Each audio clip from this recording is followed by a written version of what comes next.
Salam sejahtera, terima kasih menonton. Kalau anda mahu mula saham dengan cara yang betul, anda perlu mula dengan logik, bukan ikut kata orang. Dalam saham, kita beli pemilikan sebahagian syarikat. Ramai beginner fikir kalau beli banyak ETF, contohnya ETF income bulanan, mereka sudah diversifi dan risiko rendah.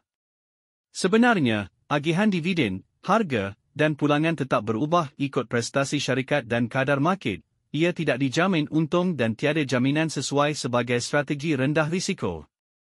Jadi, sebelum duit berkembang automatik, anda perlu faham dulu reason beli. Anda mesti boleh jawab, kenapa beli, harga mana sesuai, apa jangkaan anda, dan bila mahu nilai semula keputusan.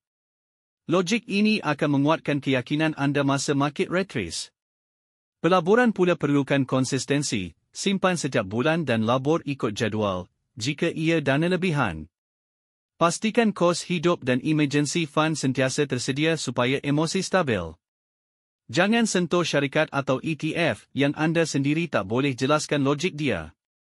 Saya ulang, semua keputusan pelaburan mesti ikut kajian sendiri. Apa yang saya kongsikan ini sekadar maklumat umum untuk pembelajaran sahaja, bukan nasihat pelaburan khusus. Pastikan broker atau platform yang anda guna berlesen dan berdaftar dengan Suruhanjaya Security Malaysia. Follow untuk panduan seterusnya. Semoga perjalanan saham anda lebih jelas dan modal berkembang dengan bijak. Terima kasih.